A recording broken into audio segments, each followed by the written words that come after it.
If someone had told me a single sentence could change my entire life, I would have laughed. But that was before she spoke. My name is Grace, and I'm 32 years old. For years, I thought I knew what family meant.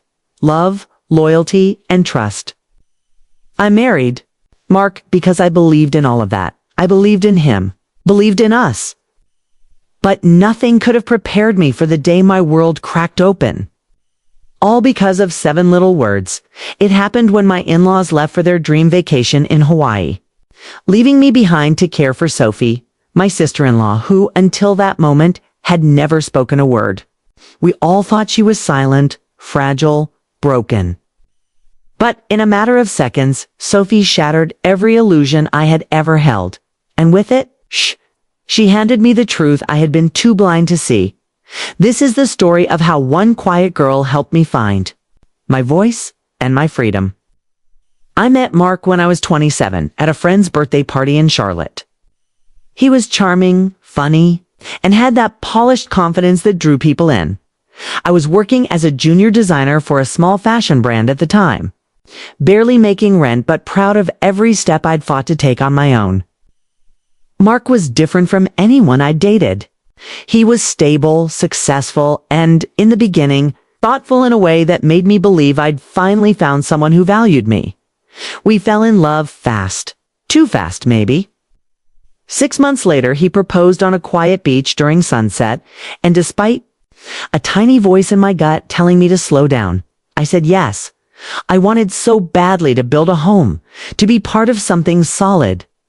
Mark's family, the Crawfords, seemed picture perfect from the outside. His mother, Evelyn, all grace and poise. His sister, Sophie, quiet but sweet, and his father, always working but generous. After we married, Mark suggested I quit my job and focus on starting a family. He said I deserved a break, and honestly, part of me wanted that too. So I gave up my career and settled into the role of a full-time wife. At first, it felt almost like a fairy tale.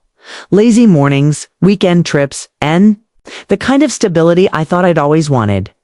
But the cracks started to show faster than I expected. Evelyn had a way of making me feel small, with just a glance. Every visit to their pristine house felt like a test I couldn't pass. She'd comment on my cooking, the way I folded towels even. The shoes I wore? You're representing the Crawfords now, she'd say pointedly, as if I were some outsider who'd stumbled in uninvited. Mark at first would laugh it off. That's just my mom, he'd say with a shrug, like it was nothing.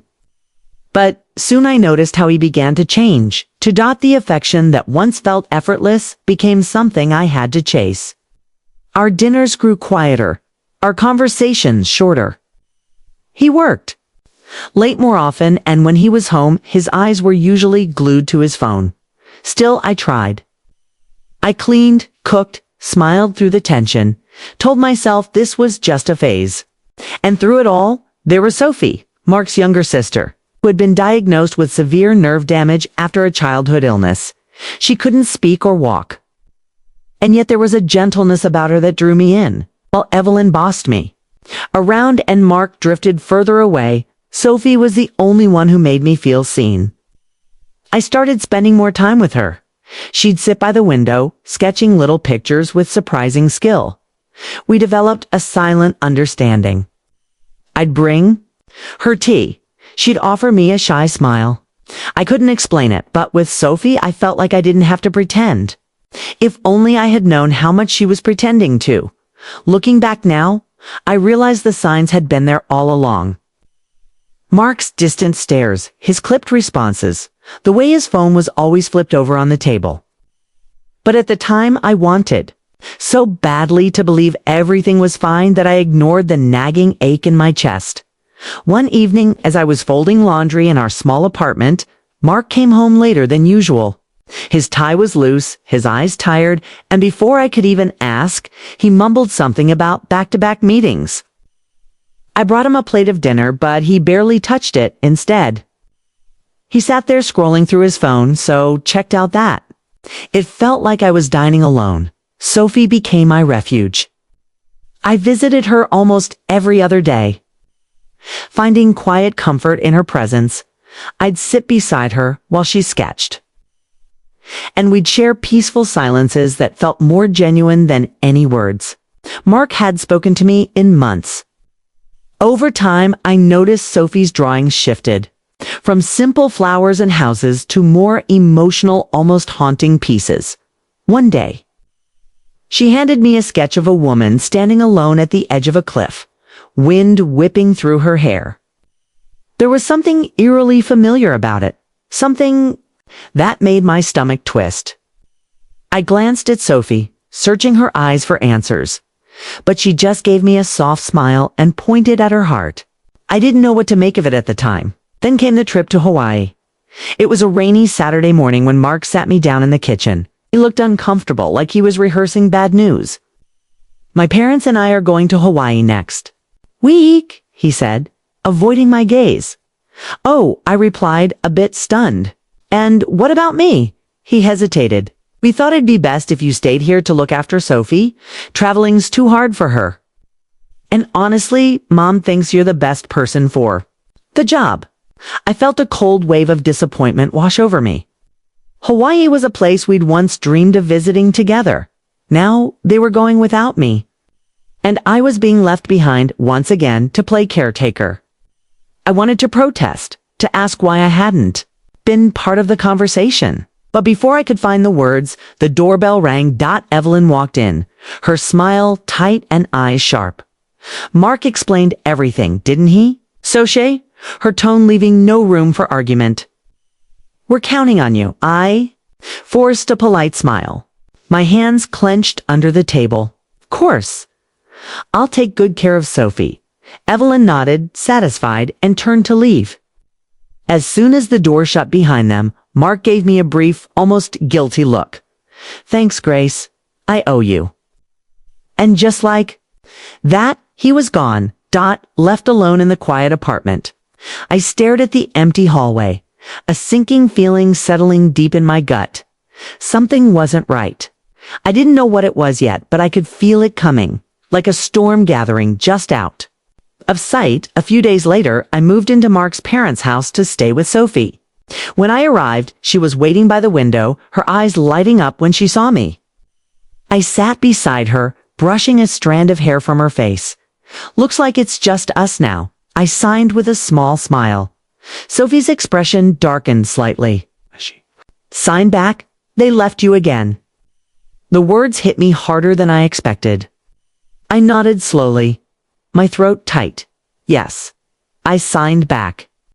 They left, but then Sophie did something that made my heart race. She signed again, her movements deliberate and clear. "We have our own plans.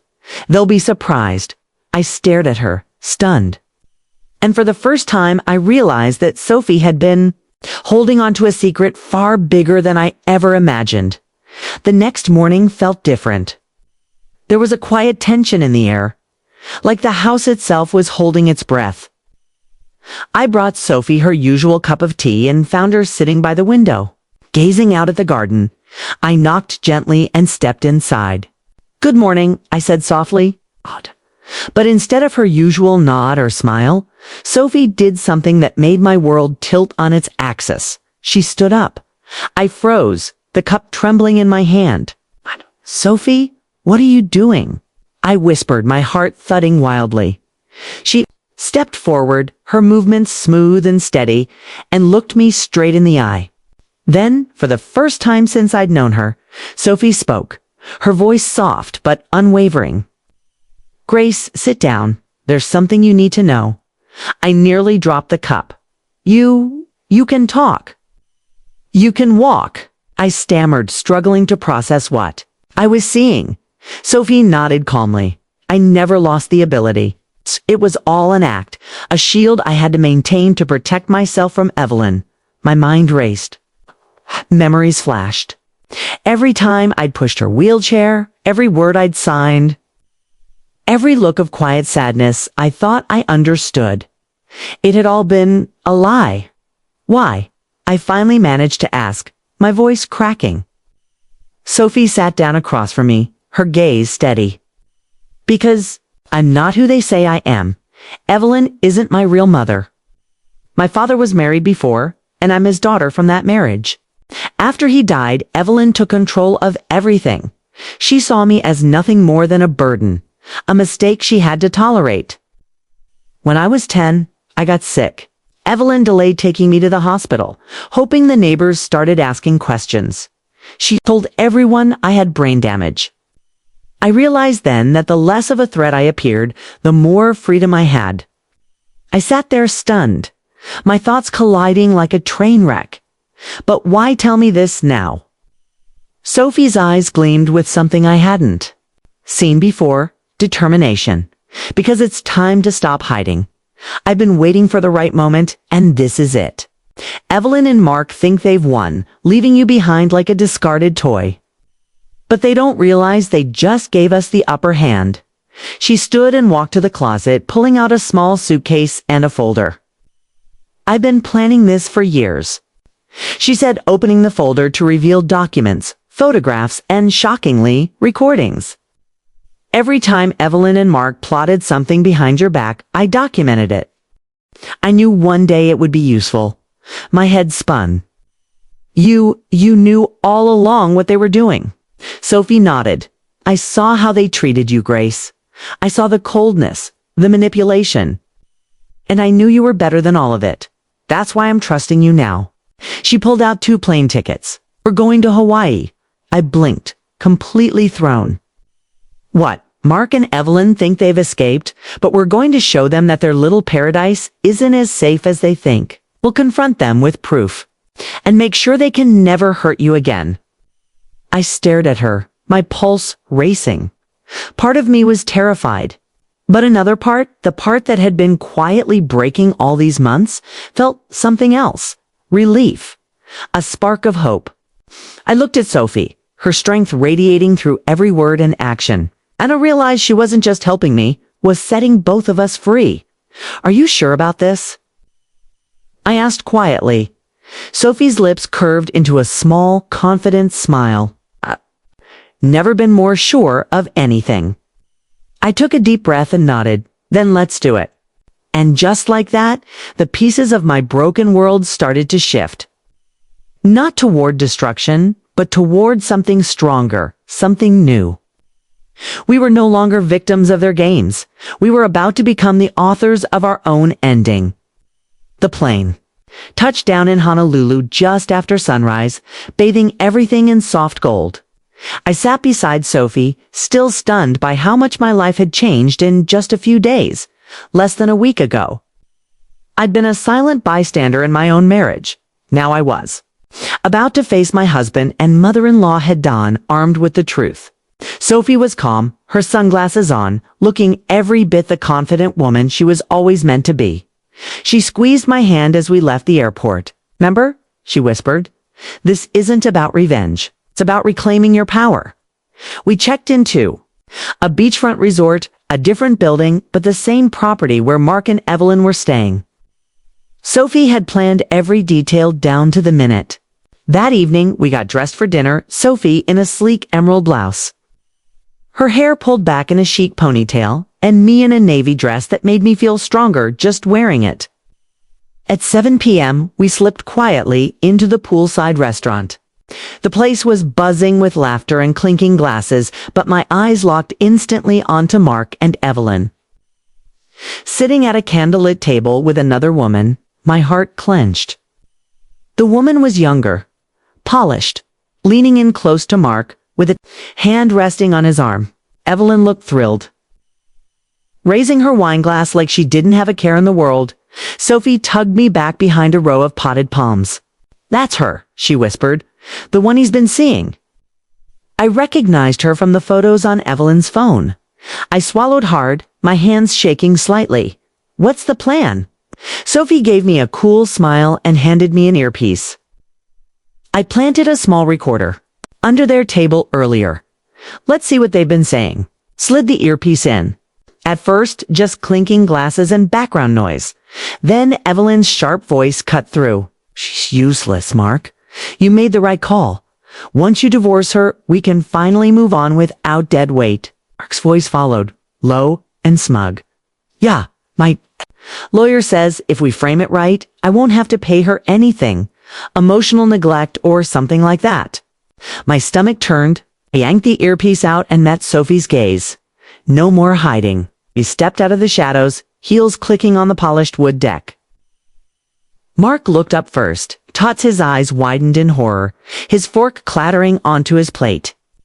Evelyn froze mid-sip, her eyes narrowing in disbelief. "Good evening," I said, my voice clear and steady. "I hope you're enjoying your little celebration." "Grace, whoa, what are you doing here?" Mark stammered, standing up so fast his chair nearly toppled. Before I could answer, Sophie stepped forward. She looked straight at Evelyn and smiled coldly. "Hi, Mom." Evelyn's face drained of color. You're walking?" Sophie nodded slowly. "I've been walking for years, but you preferred me silent and weak, remember? So I'll let you believe it." The woman sitting next to Mark looked like she wanted to sink into the floor.